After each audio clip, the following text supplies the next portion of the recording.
அரிய பொருளே அவிநாசி அல்லவா பாண்டி வெள்ளமே தெரிய அரிய பரஞ்சோதி செய்வது ஒன்றும் அறியேனேன்றார். இந்த நிகழ்வுகள்லாம் எங்கே நடந்தது அப்படின்னா இங்கே தான் நடந்தது. இந்த நரிய பரியாக்குனது, பரிய திரும்ப நரியாக்குனது, இதெல்லாம் நமக்கு எப்படி தெரியும்? மாணிக்கவாசகர் வந்து தன்னுடைய திருவாசகத்தில் இந்த வரலாற்று நிகழ்வுகள் எல்லாம் தனக்கு ஏற்பட்ட அந்த அனுபவத்தெல்லாம் பதிவு செய்யலைன்னா நமக்கெல்லாம் தெரியாது. ஏன்னா அவரோட பெரிய புராணத்தில் வந்து நமக்கு மாணிக்கவாசகர் வரலாறு கிடையாது. அப்புறம் வாதவூர் புராணம்னு ஒரு வாதவூர் புராணத்தில் இருக்குது. அப்புறம் திருவிளையாடல் புராணத்தில் ஒரு 4 படலத்தில் மாணிக்கவாசகரோட வரலாறு. ஆனால் அவர் தன்னோட அனுபவத்தை வந்து சொல்கிற நூல் வந்து இந்த நம்ம திருமுறை ஆசிரியர்கள் 27 பேர் யாரும் தலைத்தவர்கள்லாம் கிடையாது. எந்த திருமுறையும் நம்ம குறைத்து மதிப்பிடக்கூடாது, அப்படி இல்லை. ஆனால் அவங்க எல்லாருமே அனுபவத்தை சொன்னாங்களான்னா இல்லை. அவங்க காலத்துக்கு பின்னாடி வந்தவங்க இறைவனை புகழ்ந்து பாடினாங்க, இல்லை இல்லை அப்படியெல்லாம் நம்ம சொல்லக்கூடாது, அதெல்லாம் தவறு. அவங்க வந்து எத்தனையோ ஆராய்ச்சி பண்ணி முற்பட்டவர் பிற்பட்டவர்லாம் சொல்லிகிட்டு இருப்பாங்க, அதெல்லாம் நமக்கு தேவையில்லை. ஆனால் இவரோட அனுபவம் சொன்ன மாதிரி யாரும் சொல்லலை. மூவர் முதலிகளும் தேவாரத்தில் பாடினாலும் அனுபவத்தை சொன்னது யாருன்னா மாணிக்கவாசகர் தான்.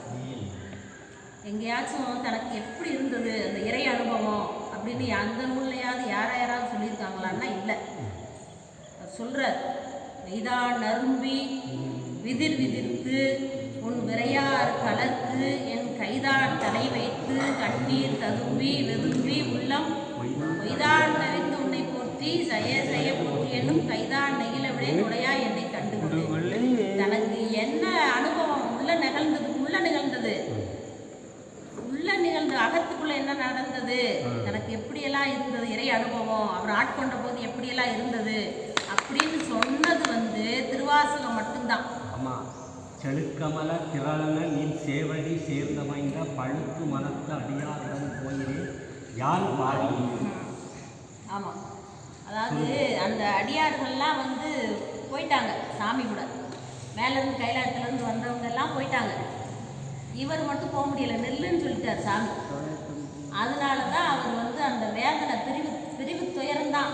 பாடல்கள் அத்தனையும் 58 பாடல்களையும் பெருமாளை பிரிந்து நான் இருக்கனே, உன்னை பிரிந்துங்க ஒரு பொழுதும் அடியே நான் சொல்றாருல என்னது என்றறியேன் சங்கரா கருணை நான்.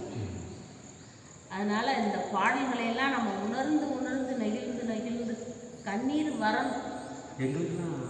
யாரை குறை சொல்ல முருகனும் யாரை பாடக்கூடிய பேர்பட்ட பாடல்.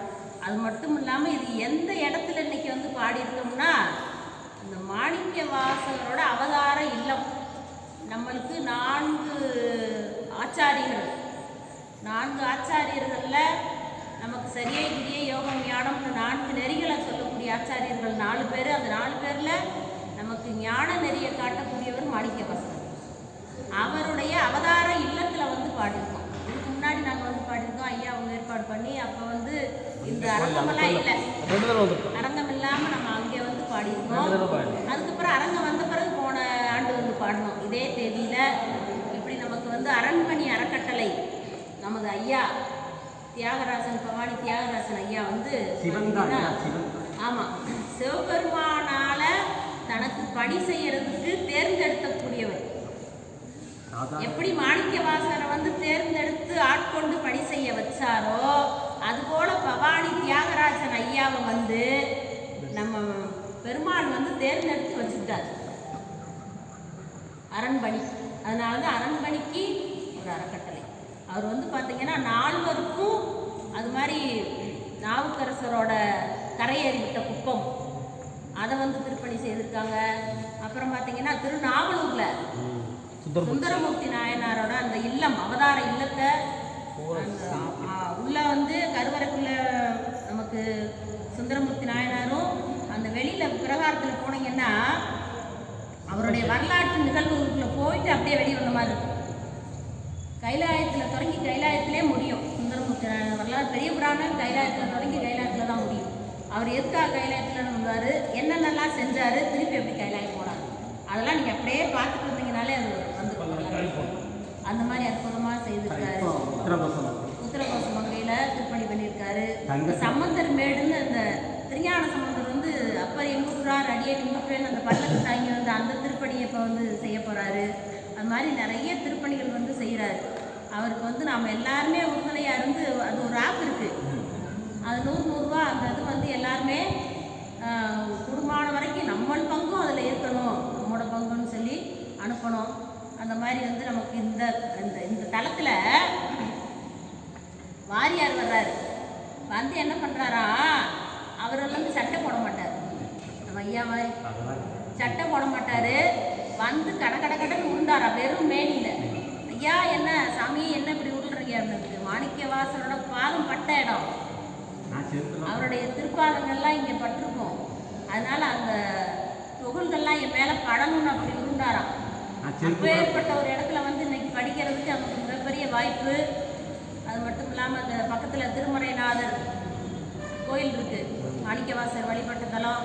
பக்கத்தில் சிலம்பொலி காட்டிய அங்கே கோயிலுக்குள்ளேயே பாத சிலம்பொலி காட்டிய பண்பும். ஒரு வார்த்தை திருஞான சம்பந்தர் மடம் ஐயா திறந்து வச்சுருக்காங்க. நான் சரி நீங்கள் சொல்லும்போது சொல்லாமல் இருக்க முடியல. அந்த அதிசயத்தமா 40 குழந்தைகளுக்கு உணவு கொடுத்து ஐயா அங்கே வந்திருக்காங்கன்னு சொல்லி ஐயா வந்து அவர் வந்து அறிஞ்சிடக்கூடாதுன்னு ஐயா உடனே வண்டி ஒரு வார்த்தை தான் சொன்னாங்க. போய் ஐயா நெடுஞ்சாக்களையாக வந்தாங்க. அந்த ஐயாவும் அம்மாவும் இருந்து கைலாய வாழ்க்கை பண்ணி ஐயா திருஞான சம்பந்தரை பற்றி 1 மணி நேரம் பேசுனாங்கம்மா. ஐயாவுக்கும் போட்ட திண்டு மாதிரி போட்டுமா. நான் இதை சரி உங்களை எப்படி சொல்லலான்னு இருந்தால் அதையும் சொல்ல வச்சுட்டு இந்த 2 நிமிஷமா போய் பார்த்தோம்னா கண்டிப்பாக எல்லா அடியார்களும் இப்போ இந்த 51 முடிச்சிடலாங்கய்யா. அப்போ அதையும் பார்த்து 51 முடிச்சுட்டு நம்ம எல்லாரும் இன்னும் 2 நிமிஷம் தான். பெரிய கோயிலுக்கு இங்கே இருக்கு. சரி சிலமா எல்லாரும் போய் ஏங்கதான் சாதி ஐயா எல்லாருமே அடியார்களோட போய் அந்த வேயிறு தோழி பக்கமும் படிச்சு. சரி சரி சரி.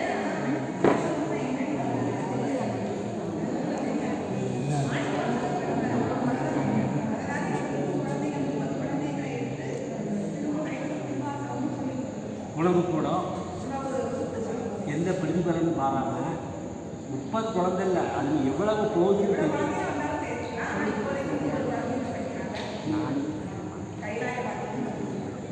நான் ஐயா சொல்லுவாங்க. சரி, அது இன்னொரு விஷயம் என்னன்னா, அந்த தியாகராஜன் ஐயா வந்து நமக்கு எல்லாம் மடத்தெல்லாம் கட்டி கொடுத்துருக்காரு. இவர் வந்து பராமரிப்பு செய்கிற ஒரு பேரும் தியாகராஜனம்.